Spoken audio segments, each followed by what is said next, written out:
Happy Wednesday, Foggies. It is Wednesday, May 23rd. I'm sitting in a hotel room in Peabody, Massachusetts, just north of Boston. Sending you guys a video update tonight because I am absolutely not up to getting any writing done, unfortunately. I'm real sorry it's been so long since I've had a written update. I flew home last Friday to surprise my little brother for his college graduation.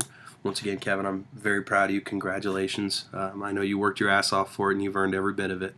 I'm very happy I was able to fly home and be a part of the family celebration. We threw a big party, got to see lots of old friends, got to kind of brag about what I've got going on, and got a lot of great feedback from people that I had no idea were reading along. So for all you folks at home, thank you. I really appreciate it.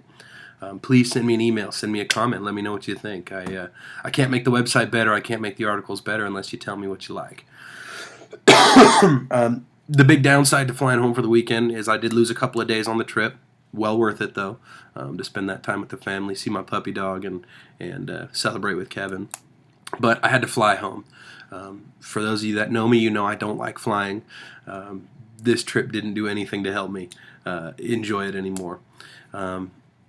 Cramped seats. I mean, these are seats that would make a coffin feel roomy. I'm kind of a big guy, but I'm certainly not a too fat to fly guy. I'm not a two-seater, any of that. And these seats were, for even a normal skinny person, they seemed like they were a little bit small. But so be it, I guess. The real bummer of the trip were just the people in general. People are so rude, and they're so inconsiderate, and they just don't seem to care.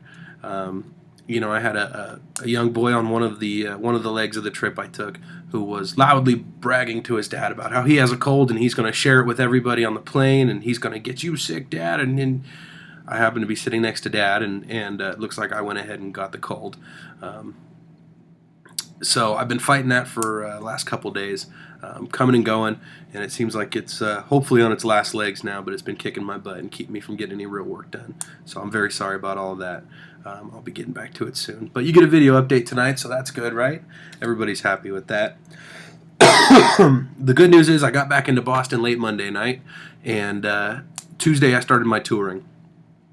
It was pouring rain, a little bit chilly, very, very foggy, and certainly reminded me of home. Looked just like San Francisco. Lots of fog, skyscrapers disappearing into the clouds, pouring rain, and it was a neat way to see the city. I mean, certainly not great for walking around and doing a lot of real touristy stuff, but it was a little bit of water never hurt anybody. So I was already sick. It's not like I was going to get any sicker. I took a trolley tour, got to kind of get the lay of the land, see a little bit of the kind of the major sites, and then I walked up a couple blocks to the old State House.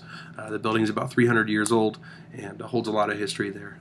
There's a balcony there, which was the first place that the Declaration of Independence was read in public. Also the site of the Boston Massacre. And just, obviously 300 years, there's a lot of history there. So that'll all be in the article. You'll hear a little bit more about that, be able to learn a little bit more in the meantime. If you want to do some reading, I highly suggest it. It's a lot of fun. From there, I decided I was going to cut my touring short just because I was feeling so crummy. And there was one stop I had to make on the way in there, and I made it just in time for the 3 o'clock tour at Fenway Park. For any baseball fan, obviously Fenway is legendary, and even for most normal folks, I would hope. The park turns 100 this year.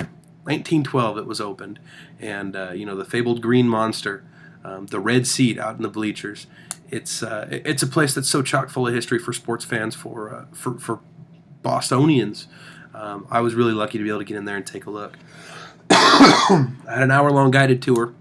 My tour guide, Ed, had been coming to the park since he was 6 years old and been a tour guide there since 2006. Obviously very passionate, loved what he was doing. And for any of you people that know about baseball, you know that there's a little rivalry between the Boston Red Sox and the New York Yankees. So obviously being a diehard Boston fan, he had plenty of Yankee jokes for all of us. So it was a neat experience. I really enjoyed doing it. I got plenty of good video footage with my little GoPro camera. And I'll certainly be uploading all that. I'll be editing it all together and hopefully giving you guys some good footage here pretty soon, as well as an article. Obviously, I've got lots of catching up to do, and I will get there. After I toured Fenway, I came back to the hotel, got to bed early, and got some sleep. Today I had a busy day, a lot going on. The weather couldn't have been any different. It was bright and sunny, 75, 80 degrees out. Just a beautiful day to tour. I went and toured what they call here the new State House. The new State House obviously replaced the old State House. They still call it the new State House, despite the fact that it's been open for over 200 years. So I was able to take a really neat tour over there. Got to see a lot. Again, I took a lot of good footage, got a lot of good pictures. That's all going to be coming up in the article, hopefully very soon. After that, walked through Boston Commons, headed down to the Granary Burial Grounds. This is a place I had never heard of before. I found it in my my kind of research before I went out, and I'm really glad I did. Just a couple blocks away from the State House, a downhill walk, thank God. It's a very old cemetery, obviously. I mean, it's got graves that date back to the 1660s, which is pretty incredible. You know, the notable residents there are the family of Benjamin Franklin, Paul Revere, Sam Adams, and John Hancock. So it was a really neat place to kind of go check out. It was a neat place to tour and really see. Again, great pictures, a little bit of video. We'll hope it turned out. I haven't reviewed it yet. After that, I walked across the street to the Beantown Pub and drank a Sam Adams while I was looking out the window at Sam Adams' grave. It just felt appropriate. It felt like the right thing to do. After that, I had one more stop today, kind of my last big tourist spot while I was here in Boston. It was something I couldn't miss. I went to the Lyndon Johnson Presidential Library in Austin, Texas, and I figured it would only be appropriate if I went to the JFK Library here in Boston. So I went over, I toured that. It was a really, really cool experience. It was not very crowded. I think it was about $12 to get in, which was well worth it. Free parking, great views of the harbor, and obviously learning about JFK kind of gave me a whole new affinity of the guy, which I'll write plenty about when the time comes. But you know, I learned a lot about him. Certainly watched, you know, there's a couple videos there, a lot of great memorabilia, a lot of souvenirs, a lot of artifacts that really you know, document his life, document his terms in both the Senate and the presidency, and a little bit of the effect he's had on our world, which, you know, is pretty great. So like I said a couple times, I do have several articles outstanding. I've got a lot of work I need to catch up on. And I will catch up on it, I promise you that. Basically, I still need to write everything from Raleigh, North Carolina on up here to Boston, which encapsulates a lot of stuff, a lot of material. You know, I've been getting a little bit of feedback while I was home from people that told me they wanted to see a little bit shorter articles. So I'm going to give that a shot. We'll see how it goes. I'm going to kind of break things up into smaller things. And obviously my goal right now is I want to get some feedback. I want to hear back from people. Right now we are at 859 fans on our Facebook page, which is pretty incredible. That's in about a month. So I really appreciate everybody following along. I appreciate you all liking the page. What I'm looking for now is feedback. I want to hear from you. Emails, comments, Facebook messages.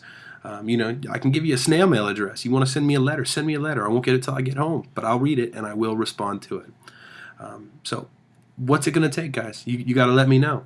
I'll keep on reaching out to you. You know, obviously we've got the Twitter account, we've got email, we've got Facebook, we've got the website. There's plenty of ways to find me, plenty of ways to get in touch, plenty of ways to follow along. I just need you guys to interact as well. So please, just take a minute. I promise I'm real friendly. I'd love to hear back. Constructive criticism. Victor, I know you'll have something nasty to say. I'm going to see you in a couple weeks, so be nice. We are also, like I said, 859 fans. We're rapidly approaching the 1000th Facebook fan. When that happens, we're going to work a little contest. Still haven't decided what it is. If you guys have suggestions, let me know. What would you like to see? How should we celebrate 1,000 people following me on this little adventure I've got?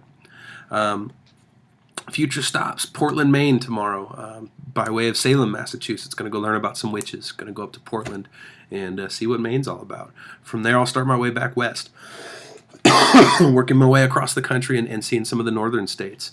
You know, my brother is probably going to come meet me in Chicago, which will be a lot of fun. It'll be a great way to kind of learn about that area with him tagging along and spending some time with me before he hits the working world like the rest of us. Well, like I used to be. So, thank you all very much for following. Please, please, please get in touch. Tell me what you think. I need to hear back from you. All right? Hope y'all are having a great week. Hopefully I'll have some great work up for you here pretty quick. And we'll talk soon. Take care.